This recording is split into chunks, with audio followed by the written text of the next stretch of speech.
Wing Testers.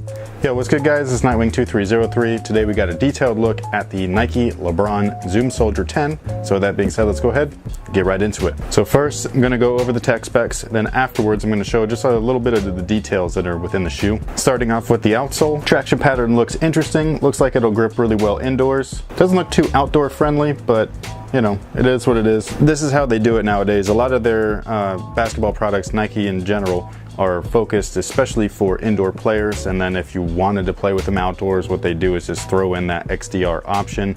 Whether you're overseas, it comes standard, or if you're in the States, it only comes with Nike ID. However, models like this always go on sale. They always hit clearance depending on the colorway. So what I would do is just wait until that happens, and then I'd grab them and then play them outdoors, because they'd only be like, you know, 40, 50 bucks, something like that. That's about as much as I'd spend on a shoe personally for outdoor use. You can see right here, it is protruding out a little bit. This is a Zoom bag. And then the same thing right here in the heel, and all of that is encased within a Phylon midsole. And the Phylon's very firm, so for whatever reason, I just can't feel the Zoom units right now, even though these are two extremely large, thick Zoom units in this shoe. In case you don't check it out, weartesters.com, we published an article that shares some images from a Chinese site where they literally cut the shoe in half and showed, you know, viewers and things like that what exactly is in this shoe. So if you want to see how big these Zoom units are, head over to Wear Testers. If I remember, I'll put a link in the description box, but half the time I forget. So just from trying them on, can't really feel it right now, but I'm hoping that once you start playing in them, they'll be awesome. And yes, I'm going to be the one doing the performance review on these guys because they have that extreme large volume Zoom unit,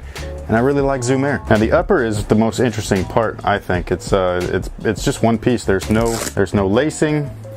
I think this is awesome. It's really cool to see a brand like really try something different, and that's something that everybody's been complaining about Nike from, like where's the innovation, this, that, and the other. And yeah, removing laces might not be technically considered innovation, but this is crazy. So I'm really excited to play in these. When I tried them on, for one, they fit true to size. For two, they just fit like a glove, and then the straps just kind of added that additional support and lockdown that you need. So I'm hoping for the best. I think these are going to be dope. Of course, there's only one way to find out, but right now, this is just my first impression. And then inside the collar, we have these two gigantic ankle pillows, and they even put it right here on the tongue as well. So they're going to fit comfortably, even though they run like as snug as possible, just because, you know, there is no lacing. So they want to like leave as little room for air as possible. And that pretty much takes care of their tech specs. These guys have a lot of little details on them. I usually don't go over that because I personally don't care, but a lot of other people do. So let's take a look. Something that you're not going to be able to see is all of these little numbers that are embedded within the outsole itself. They are literally within every little, you know, square that's on here. I'm looking at them right now and I have no idea what they are. I'm assuming they're, you know, anything between like coordinates to like just random stuff. I see right here it says champion, LeBron 13, vision. So yeah, there's probably just a whole bunch of little hidden messages in here. If you're a LeBron fan, you're gonna probably read those and I know what they are.